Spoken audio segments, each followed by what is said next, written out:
Today we're going to teach you how to think. I was actually quite moved. I was listening to a lecture at Cedars-Sinai in Los Angeles a few weeks ago, and a gentleman was talking about really rethinking the aging process altogether. I wrote a little blog about this, but I thought it's not disseminating that information well enough. So what I want to talk to you today about is what exactly he said. So what I try to do when I do rejuvenation is match reality, okay? And so using old photographs is very helpful.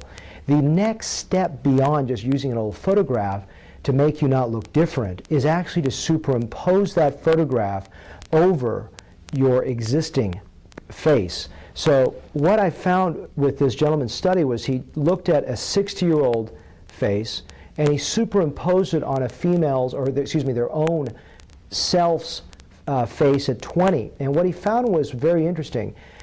What has the effect of gravity? Is it the brow? Is it the eyelid? Is it the cheek? Is it the lower eyelid? Is it the jawline? And what was interesting was that the brow, in most cases, either didn't fall or fell about 1 millimeter.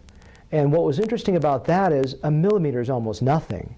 But 3 to 4 to 5 millimeter elevation is too much. And so the concept is brows don't fall as much as we pick them up. Therefore, I have not done a brow lift in a long, long time. The other interesting thing is looking at the lid-cheek interface, that using these superimposed photographs, there was no drop in the eyelid to cheek interface at all, not even 1 millimeter. There was no change there. So the lid and the mid-face do not fall. So if it does not fall, why are we lifting it? There's a real problem. The other thing that was really intriguing to me is looking at the eyelid shape. The eyelid shape in youth is almond-shaped, almost Asian eye, very long in its shape and long in its contour. But as we get older, the eye actually begins to shrink inward and become rounder. What's interesting about a rounder eye is the fact that a brow lift, an aggressive upper eyelid, and any kind of canthus, this area here, distortion where it pulls inward, further rounds and exposes the eye and actually makes you look older and unusual. So because we cannot lengthen the eye shape without creating this kind of weird rounding, how do we create the illusion of length that's there in youth? What's interesting is, as I said, lifting and cutting actually creates more of an uglier look that is not even youthful, but the antithesis of youth, that is aging. So how do we do that? Is actually filling fat into the lateral brow to visually extend the eye length to create youth in that fashion.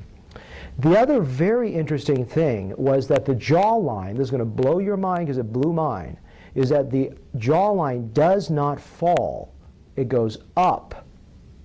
I'm going to repeat that. The jawline does not go down, it goes up. Now, how is that possible? Come on, Doc, I have this big jowl. Is that something that you're going to tell me I don't need a facelift for? Well, if it's actually fully descended and the neck is hanging, yeah, you need a facelift.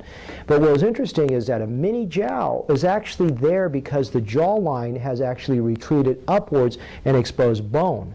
So that's what's so remarkable with rethinking the aging process, because what we think a priori in our head, because we're intellectual creatures, is entirely wrong. What seems obvious to us is wrong. What is the obvious thing? Oh, my brows are heavy, cut it and lift it, will worsen you. I've got a bag, suck it out, will worsen you. Pull this back, tighten it because it's too loose. Look at when I do the 2-finger pull, it looks better. No, it doesn't. It makes you look like a freak. So I want you to start looking at analysis of your old photos, but what's more impressive than an old photographic analysis is superimposition of your face at 60 compared to when it was at 20 using computer modeling. Very, very interesting. The other result of the study that I thought was actually brilliant was looking at moles. If a mole was on your face at 20 and a mole is on your face at 60, wouldn't that tell you that the skin has fallen, right? Because if your assumption is that if the mole would fall 1, 2, or 3 centimeters, that's a reflection of gravity. What the study found actually was no moles fall at all. They don't drop. There's no physical descent of a mole down the face. In fact, most cases the moles don't even move.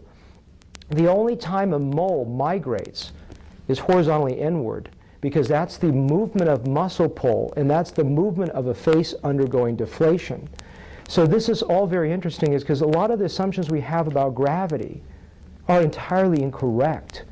And that's why when you come to me with two fingers going like this, I'm not going to do that, because it's not what reflects reality. We have to start understanding reality, understanding youth. Now, obviously, beyond reality, if the results don't stand up, that's a problem.